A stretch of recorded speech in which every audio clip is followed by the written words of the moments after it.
वो organ system है जो ब्लड को परमिट करता है कि वो न्यूट्रिएंट्स और गैसेस ब्लड सेल से बॉडी सेल्स में लाए और बॉडी सेल्स से ब्लड सेल्स में ट्रांसपोर्ट करके फंक्शन स्मूदन करे।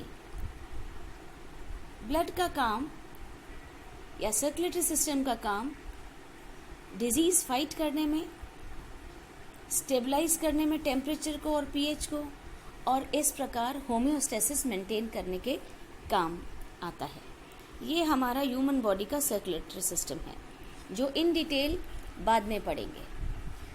सो this circulatory system is made up of many parts. इसमें जो पहला पार्ट है वो ब्लड है, तो we deal with blood today. Blood एक ऐसा फ्लूइड है जो कनेक्टिव टिश्यू कहा जाता है क्योंकि पूरे बॉडी को कनेक्ट करता है।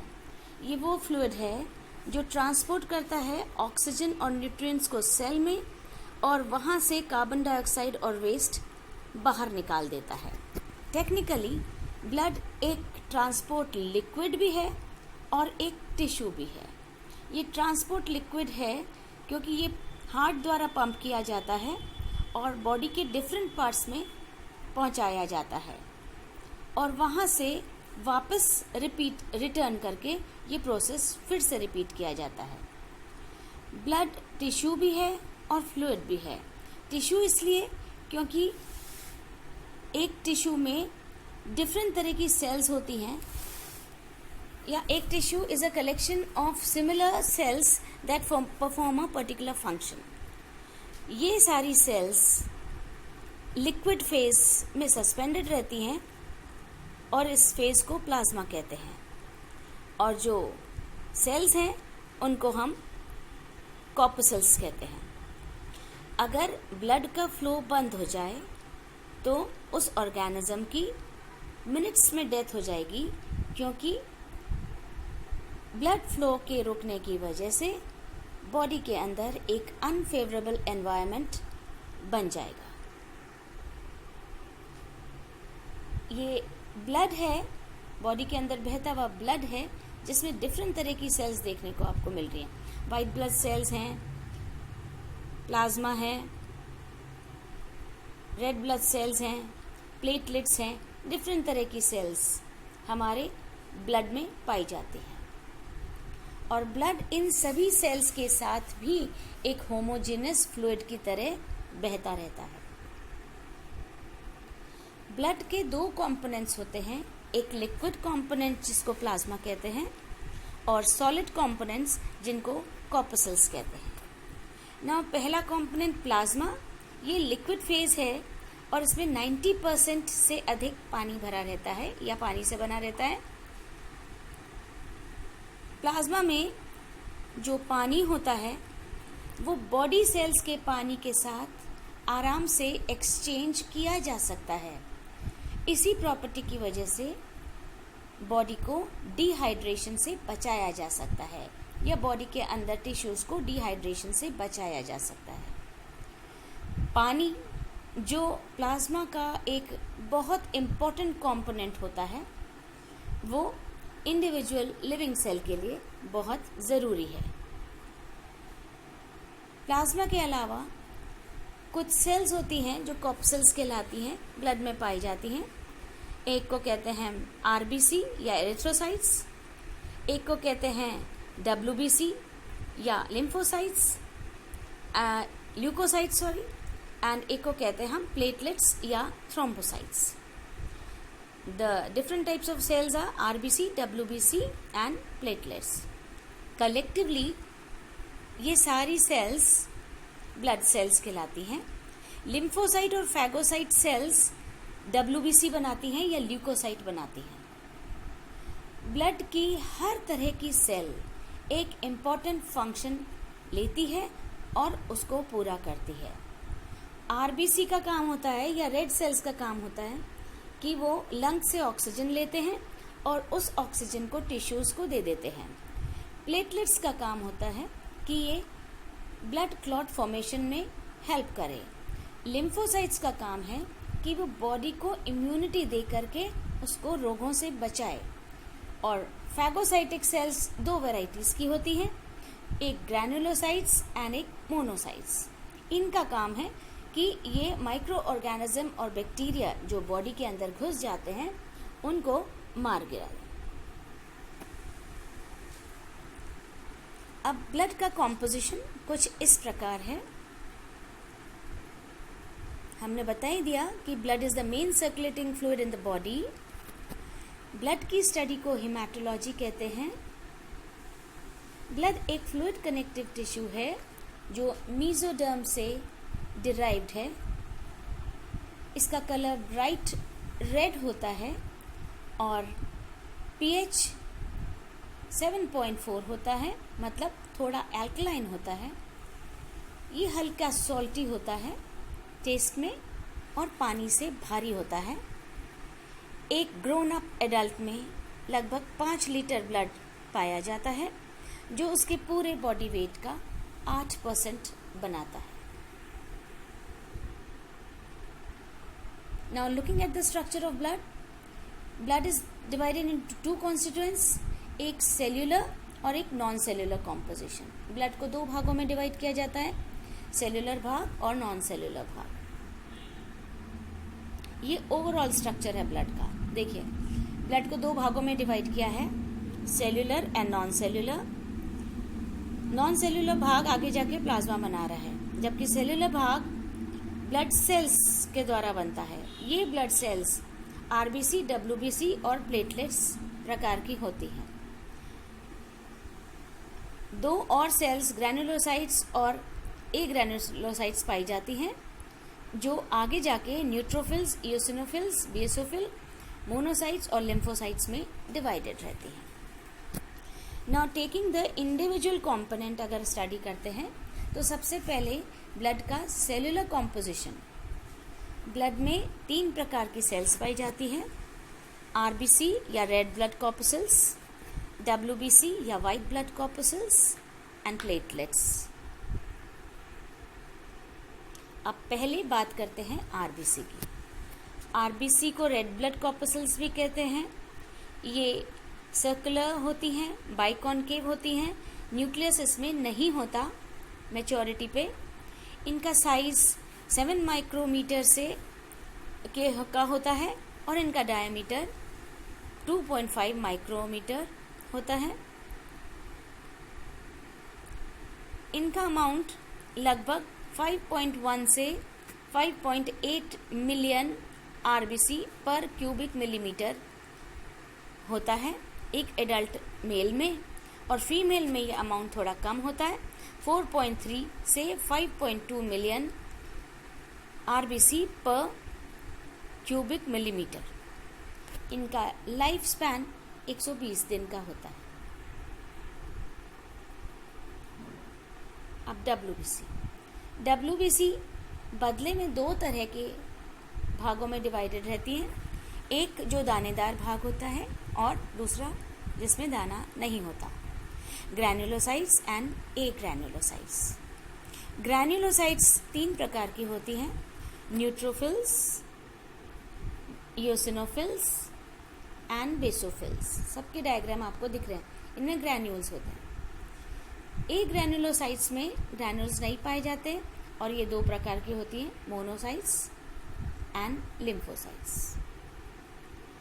नाउ टॉकिंग अबाउट ल्यूकोसाइट्स या डब्ल्यूबीसी, इन्हें वाइट ब्लड कॉर्पस्कल भी कहा जाता है। ये कलरलेस होती हैं, इनमें न्यूक्लियस प्रेजेंट होता है, अमीबॉइड शेप की होती है और फैगोसाइटिक होती है। इनके अमीबिक होने की वजह से ये ब्लड कैपिलरीज में से स्क्वीज आउट कर देती हैं और इस एक्शन को डायपेडेसिस कहा जाता है। इसका साइज 8 से 15 माइक्रोमीटर होता है। करीबन 5000 से 9000 डब्ल्यूबीसी पर क्यूबिक मिलीमीटर पाई जाती है प्रति व्यक्ति के अंदर। इनका एवरेज लाइफ स्पैन 3 से 4 दिन होता है। ल्यूकोसाइट्स या WBCs 2 भागों में डिवाइड रहती है, इनमें ग्रैन्यूल्स हैं या इनमें ग्रैन्यूल्स नहीं हैं। तो हम कहते हैं WBC are divided into 2 types, granulocytes and agranulocytes. Granulocytes ये 3 भागों में डिवाइडेड है, न्यूट्रोफिल्स, इओसिनोफिल्स और बेसोफिल्स। अब इंडिविजुअली देखते हैं इनको। सबसे पहले न्यूट्रोफिल्स। न्यूट्रोफिल्स ये साइटोप्लाज्मिक ग्रैन्यूल्स होती हैं और ये न्यूट्रल डाइस द्वारा स्टेन की जाती हैं। इनमें न्यूक्लियस होता है और 3 से 5 लोब की होती हैं और इसीलिए इनको पॉलीमॉर्फो न्यूक्लियर सेल्स कहा जाता है। इनमें अराउंड 54 से 62% टोटल बनाती हैं ये WBC का, मतलब बहुत ज़्यादा होती हैं ये बाय कॉम्पोजिशन। और इनका फंक्शन होता है फैगोसाइटिक, और फैगोसाइटिक फंक्शन होता है कि ये माइक्रो ऑर्गेनिज्म को एनगल्फ कर लेती है। अब इओसिनोफिल्स ये वो साइटोप्लाज्मिक ग्रैन्यूल्स हैं जो एसिटिक डाइस से स्टेन हो जाती हैं, जैसे कि इओसिन। इनके अंदर बाइलोब न्यूक्लियस है और ये टोटल WBC का 3% बनाती हैं। इनका फंक्शन है कि ये नॉन फैगोसाइटिक होती हैं और जब बॉडी किसी एलर्जी से सफ़र करता है तब इनका नंबर बढ़ जाता है। ये एंटी हिस्टामिन प्रॉपर्टी देती हैं और अगर इओसिनोफिल्स का नंबर बढ़ जाता है बॉडी में तो उसे इओसिनोफिलिया कहा जाता है।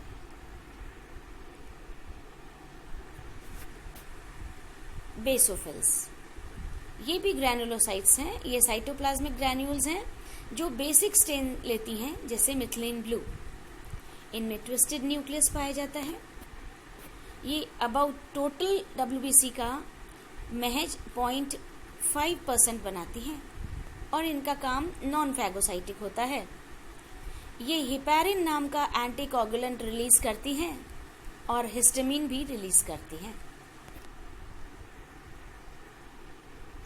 अब नेक्स्ट कंपोनेंट ए ग्रैन्युलोसाइट्स। ये 2 प्रकार के होते हैं, लिम्फोसाइट्स एंड मोनोसाइट्स। पहले बात करें लिम्फोसाइट की, तो लिम्फोसाइट्स में बड़ा और गोल न्यूक्लियस होता है। ये टोटल WBC की 25 से 33% टोटल होती हैं। इनका फंक्शन एंटीबॉडीज बनाना होता है और ये बॉडी में इम्यून प्रतिक्रिया के लिए जिम्मेदार होती है। एक ग्रैन्युलोसाइट्स एक और तरह की होती है जिनको मोनोसाइट्स कहा जाता है। ये सबसे बड़ी WBCs होती हैं और इनमें किडनी शेप न्यूक्लियस पाया जाता है। ये लगभग पूरी WBC का 3 से 9% बनाती हैं। इनका एक्शन फैगोसाइटिक होता है और ये स्कैवेंजर के रूप में, मतलब ये एनगल्फ कर लेती हैं। टूट फूट जो जाती हैं सेल्स, उनको इनगल्फ करने का काम करती हैं। अब नेक्स्ट प्रकार की कॉर्पसल या सेल्स जो ब्लड में पाई जाती हैं उनको प्लेटलेट्स कहते हैं। एक्चुअली ये प्लेटलेट्स सेल्स नहीं हो करके ये स्मॉल फ्रैगमेंट्स होते हैं, छोटे छोटे पार्ट्स होते हैं बोन मरो सेल्स के, और ये खुद सेल्स की तरह क्लासिफाई नहीं कर पाती।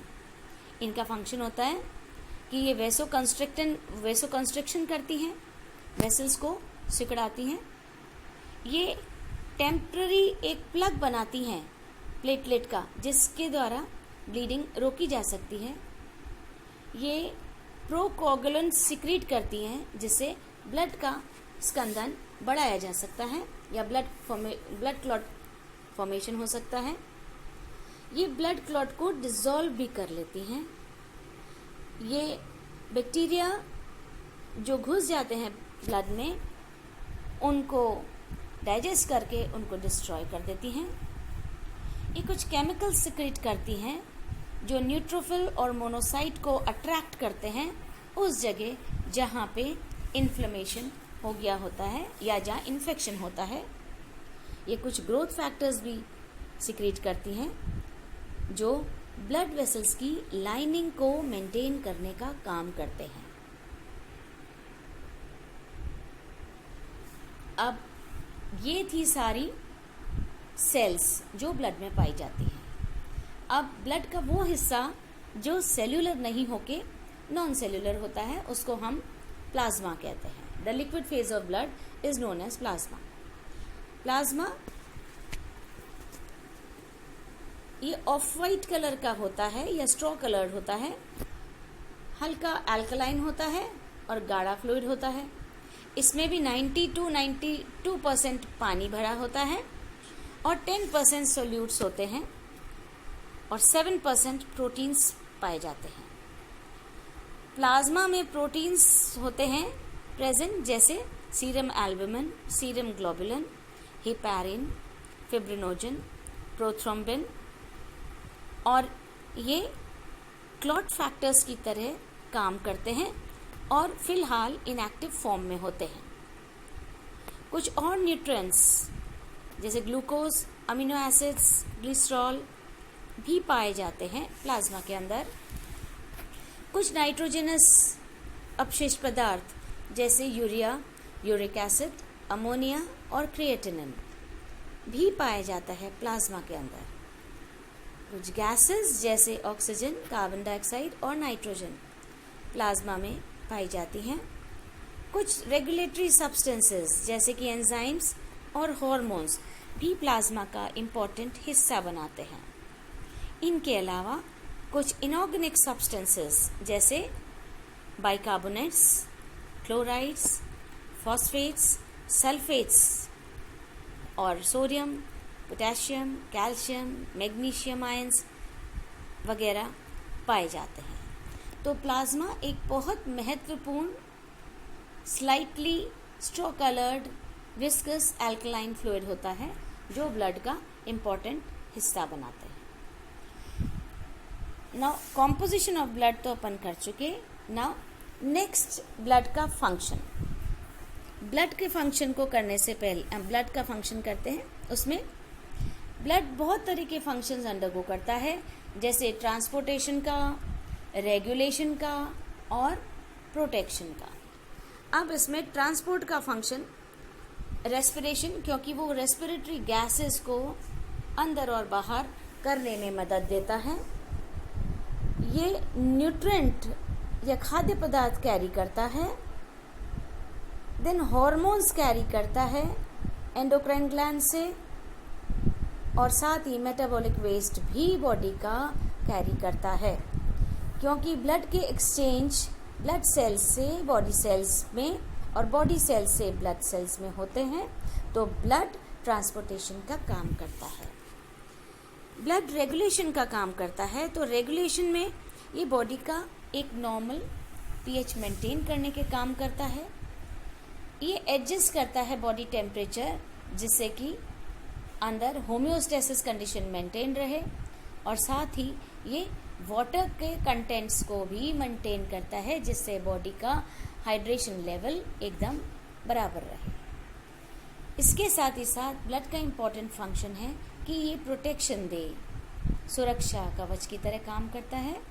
जैसे WBC हमारे बॉडी को किसी भी डिजीज़ से बचाती हैं, क्योंकि वो फैगोसाइटोसिस प्रक्रिया के द्वारा वो बाहर से आए हुए किसी भी पदार्थ को खा जाती है, मार के खा जाती हैं, और साथ ही साथ होम्योस्टेसिस मेंटेन करने का काम करते हैं।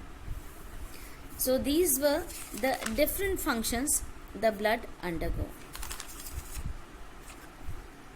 नाउ ब्लड के फंक्शन के साथ प्लाज्मा का फंक्शन भी स्टडी करते हैं। प्लाज्मा ये एक ऑन्कोटिक प्रेशर उत्पन्न करती है, जिस प्रेशर की वजह से ब्लड टिश्यू और बॉडी सेल्स के बीच में वाटर का आदान प्रदान हो सके। प्लाज्मा प्रोटीन्स एम्फोटेरिक होते हैं और ये एसिड बेस बैलेंस का काम करते हैं। प्लाज्मा प्रोटीन्स प्लाज्मा और ब्लड में एक तरह का मूवमेंट देते हैं। ब्लड क्लॉटिंग में प्लाज्मा में प्रेजेंट फैक्टर्स मदद करते हैं। अल्फा और बीटा ग्लोबुलेंस, कुछ हार्मोन्स और रासायनिक पदार्थ, ये सभी प्लाज्मा द्वारा संवहन किए जाते हैं।